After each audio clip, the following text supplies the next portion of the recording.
Hello, everybody, and welcome to the Winecast. It's back to varietals again with this cast, and as varietals go, this is a big one, Sauvignon Blanc. It's pretty certain that Sauv Blanc is a French origin grape, probably coming from one of its two traditional strongholds in France, Bordeaux or the Loire Valley. The genetic study on this grape hasn't been as extensive as it has for others. The available evidence indicates a relationship with the Traminer grape, that's also known as Sauvignon Blanc, a grape currently best known for the role that it plays in the wines of the Jura. Research done by Swiss botanist and plant geneticist Professor José Vuillamos identifies Sauvignon Blanc, along with a currently unidentified and possibly extinct varietal, as the parents of Sauvignon Blanc, and also identifies this pair as the parents of Chenin Blanc and another Jura grape, Trousseau. If the details of Sauv Blanc's heritage are just emerging, what's been known for a while longer has been its role as a parent. Along with Cabernet Franc, it's responsible for a grape even more famous than itself, Cabernet Sauvignon, tying Sauv Blanc to the large and complicated family of grapes used in making Bordeaux wines. Speaking of other grapes that it's tied to, Sauvignon Blanc does have a pink-skinned mutation called Sauvignon Gris, but another white grape, known as Sauvignon Vert or Green Sauvignon in France, and as Friulano in Italy, is not related to our grape, in spite of similar-sounding names. Though, as we'll see, it has been confused for it, the two being similar in appearance. As of 2010, Sauvignon Blanc is the 8th most planted grape in the world, moving up from the 15th most planted in 2000 and 25th most planted in 1990. The 2010 data showed France as the country with the most plantings, but New Zealand, in the number 2 spot, has been working aggressively to close that gap. Chile, South Africa, and Moldova round out the top 5, and the United States and Australia are almost tied for the next 2 spots. None of the foregoing statistics, though, really give a proper impression of New Zealand's commitment to this grape as part of its wine culture. Though it is in the number 2 spot in terms of hectares planted, Sauvignon Blanc takes up just over 22,000 of New Zealand's total of 37,000 hectares under vine, meaning that Sauvignon Blanc makes up an unheard of 59% of all wine grapes planted in that country, and 76% of all the white grapes. What's this wine like? Well, there are a lot of ways to think about how Sauv Blanc expresses, but a good, straightforward way that works for our purposes is to focus on fruit and to see fruit expression as on a continuum from expressions that foreground what are sometimes called green flavors and those that foreground flavors and aromas that can be thought of as more luscious and ripe. At the greener end of things, citrus notes will dominate, along with notes often identified as grass, green bell pepper, and jalapeno, as well as a signature descriptor, gooseberry. And cover your ears if you're squeamish, cat's pee. As things drift to the riper end of the spectrum, the fruit character becomes more tropical, with passion fruit and pineapple often referenced, along with peach and melon, and a more pronounced mineral character will emerge as well. It's good to keep in mind that Sauv Blanc can have some remarkably complex expressions, with flavors and aromas associated with one end of the spectrum still present even when flavors from the other end are dominant. The so-called green flavors are associated with compounds called methoxypyrazines that aren't unique to Sauv Blanc, and that also feature prominently in other members of the Bordeaux family, especially Sauv Blanc's vinous sex partner of choice, Cab Franc. Pyrazines diminish as the grapes ripen, making climate an important factor in determining the expression of our grape, but topography, especially as it affects sun exposure, figures too. And you can't leave out the human factor either, because decisions about when to harvest and how to conduct the fermentation of a very aromatic grape like this one are crucial in determining the character of the finished wine. Sauv Blanc is a grape with lots of acid, but it also needs a relatively cool climate, or it won't maintain its acid or the vibrancy of its flavors and aroma. This natural acidity makes Sauv Blanc a very food-friendly wine. Not every producer or consumer, though, is looking for searing acid, though, and while they still remain rare, oak treatments and malolactic fermentation are a thing for this grape, with both helping to round out the acid character of the final wine while adding other characteristics.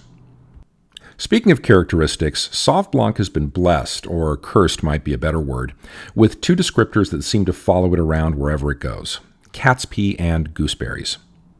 The cat's pee is usually traced back to the remarkable Jancis Robinson, who, in a bit of a throwaway line during one of her televised wine courses, commented on her general lack of enthusiasm for Sauv Blanc, noting that a lot of what she got in most of them was just the reek of cat's pee on a gooseberry bush. Though I'm not sure if Robinson was the first person to use the cat's pee descriptor, she was definitely using it with tongue firmly planted in cheek. But it's acquired a life of its own, perhaps because, like so many of the things that Jancis Robinson says, even when kidding, it's pretty astute. There are compounds in Sauv Blanc and other wines that some evaluators experience as cat pee or something like it. And since I used to have a really wonderful cat whose only bad habit was peeing on the soda cans that I kept on top of the refrigerator, I can sadly vouch for this.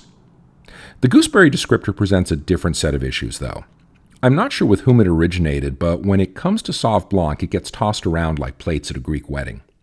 The problem is that a lot of people who use that descriptor have never actually tasted a gooseberry. Yep, I went there. Gooseberry, as far as I can tell, might actually hold the record for white wine descriptor most frequently used by people who've never sampled it, followed closely by starfruit. So what do gooseberries taste like? Well, luckily I worked on this cast during summer, which happens to be gooseberry season, and though they aren't common on the West Coast, a quick trip to my local specialty grocer, this is Seattle after all, netted me some Golden Cape gooseberries, pictured on the right. Though they're not closely related to tomatoes, they look a little bit like yellow cherry tomatoes, though there are some darker skinned varieties out there, and taste a little bit like them too. They're sweet, but very tart, with a definite citrus note, kind of like kumquats if that's in your wheelhouse. And while they're not nearly as tomatoey as tomatoes are, you definitely get a certain something that's a little green tomato-like and herbaceous when you swallow, as well as an oily herbaceous quality on the nose. Is it anything like Sauv Blanc? Well, there are some definite points of contact, though I wouldn't push the comparison too far.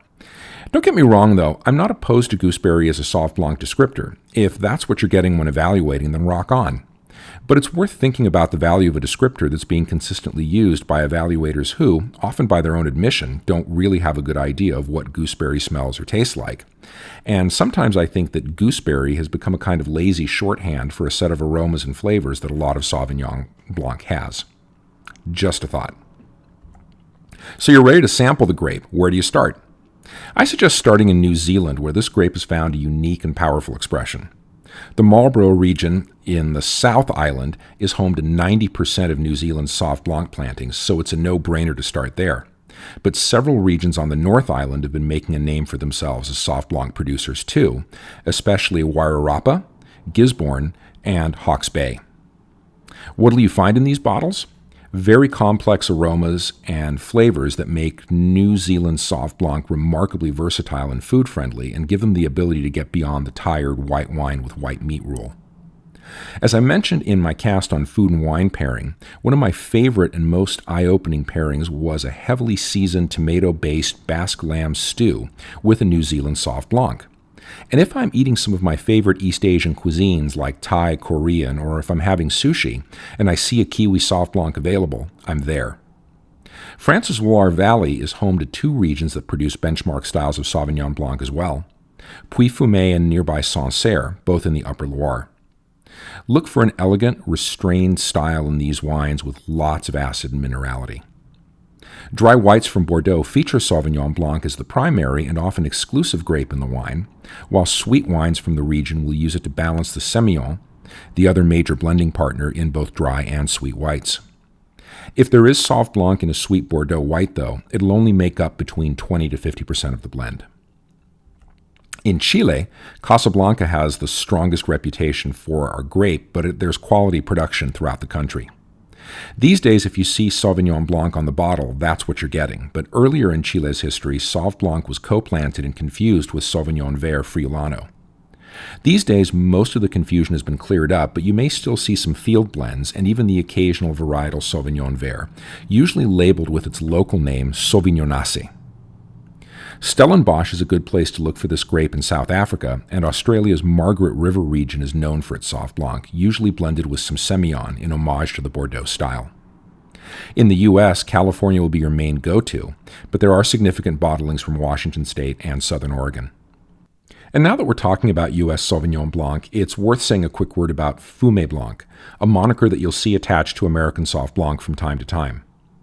The term was developed by Robert Mondavi in 1968 when he found himself with some California Sauv Blanc of his own making on his hands and was looking for a marketing strategy to help him move what was at the time not a particularly popular grape. The solution? Make the grape sound even more French than it already did, and thus Fumé Blanc, named in honor of Puy-Fumé in the Loire Valley, was born. Though it's primarily associated with California Sauv Blanc, the Alcohol and Tobacco Tax and Trade Bureau that oversees wine labeling in the U.S. considers it an official synonym for Sauvignon Blanc, and it can be used anywhere in the U.S., as you can see from the photo. It's also associated with oak aging, which is how Bob Mondavi made his first batch of the wine. But that's not a requirement either, though most producers that use the name Fumé Blanc are aware of consumer expectations in that direction. Finally, much like the use of oak in American Sauv Blanc, the use of this term for it has been declining in popularity over the last few years, with more and more consumers preferring a purer expression of the grape along with its original name.